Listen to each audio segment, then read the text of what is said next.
Halo semua, karena season pertama dari Anak Sultan Milik CEO telah tamat, selanjutnya kita masuk ke season kedua, yaitu bercerita tentang Ivana. Langsung saja pada episode pertama, Ayah Sakit. Ivana Hanidia Dirgantara, gadis cantik putri mahkota keluarga Dirgantara, tumbuh dan besar menjelma menjadi perempuan dewasa yang begitu anggun, tegas, dan disegani oleh banyak orang. Gadis cantik yang memiliki segudang kepandaian yang tidak dimiliki oleh gadis lain, mulai dari bidang ilmiah, olahraga bela diri maupun otomotif. Kekayaan yang tiada batas membuatnya bisa mendapatkan apapun yang ia inginkan. Kini Pana kecil sudah berusia 21 tahun dengan segudang prestasi yang sudah ia raih bersama dengan sang abang yaitu Fajri. Mulai dari gelar sarjana yang ia dapatkan, ditambah dengan gelar profesor karena menemukan hal baru dalam proses pembuatan roket pertama perusahaan Fajri. Saat ini Pana berada di tempat latihan menembak. Ia menikmati masa di mana ia masih bisa bebas melakukan apapun tanpa ada hambatan dan yang lainnya. Hingga ponsel Ipana berdering, sang asisten pribadi Irfan menelponnya. "Nona, Tuan Irfan terkena serangan jantung. Kini beliau tengah berada di ruang ICU. Nyonya Fajira sudah dalam perjalanan kemari. Saya tidak bisa melakukan apapun karena dokter harus meminta izin kepada pihak keluarga Nona," ucap Pandu lirih. Bagaikan tersengat listrik, Ipana menjatuhkan ponsel mahalnya karena mendapatkan panggilan itu. Ia segera pergi menuju rumah sakit ketika mendapatkan kabar yang sangat tidak ia inginkan. Beruntung suasana jalan tengah lenggang dan ia bisa melajukan mobilnya dengan kencang menuju rumah sakit Dirgantara. Ipana bertemu dengan Fajri di lobi rumah sakit. Mereka berlarian menuju ruang ICU di mana Irfan tengah dirawat. Bahkan Fajira pun bergegas dengan cepat untuk pergi ke rumah sakit dan beruntung saat ini ia sudah berada di dalam ruangan itu. Jantung Fajira dan Ipana segera ingin lepas ketika mendengarkan kabar itu. Dengan cemas mereka menunggu orang tuanya yang masih berada di dalam. "Bang, ayah nggak apa-apa kan?" tanya Ipana yang sudah menangis. Tubuhnya gemetaran dengan wajah yang pucat membuat Fajri segera memeluk gadis cantik itu. Ia mengelus kepala Ipana dengan lembut. "Kita harus banyak berdoa sayang. Semoga ayah baik-baik saja," ucap Fajri dengan suara yang bergetar. "Hiks, dede takut bang," ucap Ipana terseduh. Abang juga takut sayang. Sungguh bahkan sangat takut," batin Fajri khawatir. Ia berusaha agar selalu terlihat kuat di depan Ipana dan keluarganya. Tidak ada yang bisa ia lakukan saat ini selain berdoa untuk keselamatan sang ayah. Hampir setengah jam mereka berdiri di sana, hingga dua orang perawat keluar sambil mendorong berangkar yang membawa Fajira, yang sudah tidak sadarkan diri dan masih memakai pakaian khusus. Bunda, pekik Fajri terkejut ketika melihat sang bidadari cantiknya tergeletak. "Bunda," ucap Ipana yang juga memekik. Mereka segera mengikuti berangkar itu menuju IGD yang berada tak jauh dari sana. "Abang, kenapa bisa seperti ini?" ucap Ipana menjambak rambutnya. Tubuhnya lemas dan luruh ke lantai di depan bilik Fajira. Fajri segera memeluk Ivana yang sudah bersimpu dan menenangkan adiknya. "Sayang, jangan seperti ini. Jangan lemah dek, nanti abang sama siapa?" ucap Fajri membantu Ipana untuk berdiri. "Hiks, kenapa ayah dan bunda harus sakit?" teriak Ipana menarik perhatian orang yang ada di sana. "Dek, tenang sayang, tenang dek," ucap Fajri memeluk Ipana. Ia tidak kuasa menahan laju air matanya. Mereka hanya bisa menangis di balik tirai itu, hingga dokter yang memeriksa Fajira keluar dari sana. "Tuan Fajri, Nyonya Fajira sudah siuman," ucap dokter itu. Ipana langsung bangkit dan melihat keadaan Fajira yang terlihat lemah dan kelelahan.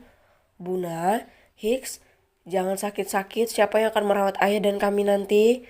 ucap Ipana menangis terseduh sambil memeluk Fajira. "Ayah nggak apa-apa deh, bunda hanya kelelahan dan panik," ucap Fajira lirih sambil mengusap kepala Ipana lembut. "Hiks, dede takut bunda, dede takut," ucap Ipana masih terisak di bahu Fajira. Sementara Fajri berusaha untuk menenangkan dirinya. Ia harus kuat saat ini. Ia menatap Ipana dan Fajira lekat. Mereka adalah tujuan hidupnya dan juga Fajira. "Bang, panggil Fajira." Air mata Fajri kembali menetes tanpa bisa ia tahan sedikit pun. Ia mendekat ke arah Fajira dan ikut memeluk mereka sambil menangis. Hiks, ternyata abang gak kuat bunda. Abang juga takut, ucap Fajri tak kalah terisak. Sudah sayang, bunda di sini semuanya baik-baik saja, ucap Fajra menenangkan anak-anaknya. Jangan sakit-sakit, ucap Fajri dan Ipana bersamaan. Iya nak, bunda hanya kelelahan. Sekarang coba lihat keadaan ayah dulu, ucap Fajra tersenyum. Dede temani bunda di sini ya, bang mau lihat ayah dulu, ucap Fajri, mengusap air matanya. Iya bang, kasih tahu dede bagaimana keadaan ayah, ucap Ipana masih terseduh. Iya sayang, kamu berbaring aja di samping bunda, ucap Fajri mengangkat tubuh lemah Ipana untuk naik ke atas berangkar. Abang pergi dulu bunda, dede, ucap Fajri mengecup kening mereka bergantian. Iya nak, ucap Fajira tersenyum. Fajri segera melangkah menuju ruang ICU di mana Irfan tengah dirawat. Beruntung ia berpapasan dengan Safira yang sedang berlari ke arahnya. Mas, panggil Safira dan langsung memeluk Fajri. Sayang, panggil Fajri tercekat. Keadaan ayah sudah stabil mas, tetapi ayah belum sadar. Aku baru keluar dari ruang ICU, ucap Safira memeluk Fajri erat. Air mata pria tampan itu kembali menetes dengan perasaan lega yang perlahan menghampirinya. Ia hanya memeluk Safira di lorong itu tanpa menghiraukan orang yang berlalu lalang. Kata perawat yang ada di sana, bunda pingsan mas. Bagaimana keadaannya sekarang? Tanya Safira khawatir. Bunda sudah sadar sayang, sekarang sedang bersama Ipana di ruang IGD, ucap Fajri lirih. Kita harus kuat mas, yuk kita lihat keadaan ayah dulu, ajak Safira. Mereka berjalan sambil bergandeng tangan. Fajri masih berusaha untuk menguasai diri dan emosinya agar tidak menjadi pusat perhatian orang lain. Kebetulan ketika Fajri berada di depan pintu ruang ICU, dokter yang menangani Irfan juga baru keluar dan mereka berpapasan. Fajri segera memberondong dokter itu dengan berbagai macam pertanyaan. Tuan Irfan sudah melewati masa kritisnya, kita hanya tinggal menunggu kapan Tuan Irfan sadar. Anda beruntung Nyonya Fajira begitu hebat dalam menangani kasus seperti ini, ucap dokter laki-laki itu mengusap bahu Fajri. Syukurlah apa saya boleh masuk ke dalam dokter? Tanya Fajri penuh harap. Boleh tapi hanya satu orang saja, silakan masuk. Nanti akan ada suster yang membantu untuk mensterilkan sebelum bertemu dengan pasien, ucap dokter itu. Terima kasih dokter, ucap Fajri memaksakan senyumnya. Masuklah mas, aku akan menunggu di sini, ucap Safira mengelus punggung Fajri dengan lembut. Iya sayang, ucap Fajri melangkah masuk ke dalam ruangan itu. Ia harus mengikuti serangkaian protokol yang wajib untuk ditaati. Dengan memakai baju khusus, Fajri berjalan mendekat ke arah Irfan yang terbaring lemah di atas berangkar. Ia menggenggam tangan sang ayah dengan lembut dan mengecupnya. Air mata Fajri kembali menetes membasahi pipinya dan tangan Irfan. Ayah, panggil Fajri tercekat. Ayah, kenapa bisa sakit? Bangun yuk, kami semua membutuhkan ayah. Bunda juga sedang sakit, ayah, ucap Fajri terisak. Bangun yuk, ayah pasti kuat. Ayah pasti bisa melewati ini semua. Aji mohon, ternyata Aji tidak sekuat itu, ucap Fajri semakin terisak. Sudah lama ia tidak menangis seperti ini. Tubuh kuatnya melemah ketika dihadapkan dengan berita yang sangat tidak ingin ia dengar. Fajri terus mengajak ayahnya berbicara hingga Irfan menunjukkan pergerakan sadar dari kritisnya. Ayah bangun, tanya Fajri terkejut dan berbinar sambil mengusap air matanya. Ia segera memencet tombol emergensi agar dokter bisa datang dengan cepat. Syukurlah ia sudah bangun. Hiks, jangan sakit lagi, Aji gak mau kehilangan ayah, ucap Fajri terisak dan memeluk Irfan. Ayah gak apa-apa nak, ucap Irfan lirih dan terbata. Permisi, maaf Tuan Fajri, silakan Anda menunggu di luar. Biarkan saya memeriksa bagaimana keadaan Tuan Irfan, ucap dokter.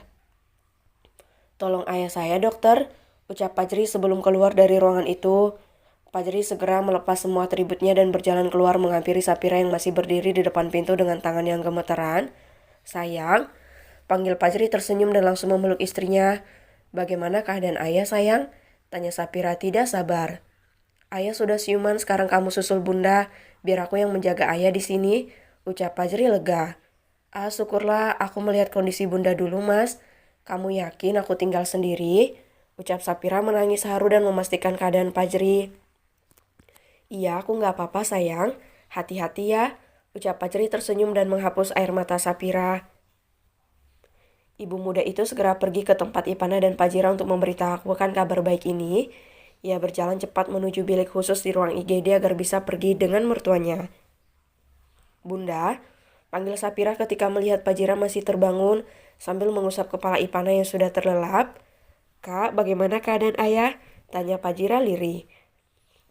"Ayah sudah siuman, Bunda. Tadi lagi diperiksa sama dokter," ucap Sapira mengelus lembut kepala Fajira. "Ah, syukurlah Bunda. Bunda sangat takut jika terjadi sesuatu kepada ayah," ucap Fajira bernapas lega. "Semoga semuanya baik-baik saja, Bunda," ucap Sapira. "Amin. Sekarang satu hal yang Bunda takutkan karena ayah sakit, otomatis Ipana akan menggantikan posisi ayah. Bunda takut Dede belum siap," ucap Fajira menghela napasnya. "Aku yakin Dede itu wanita yang kuat, Bunda. Kita harus mendukungnya apapun keputusan Dede nanti," ucap Sapira menguatkan mertuanya. "Semoga saja," ucap Fajira tersenyum. Mereka menunggu beberapa saat hingga Ipana terbangun dari tidurnya dan Fajira sudah merasa lebih baik. Dokter mengatakan jika perkembangan Irfan cukup bagus dan sebentar lagi bisa dipindahkan ke ruang rawat inap.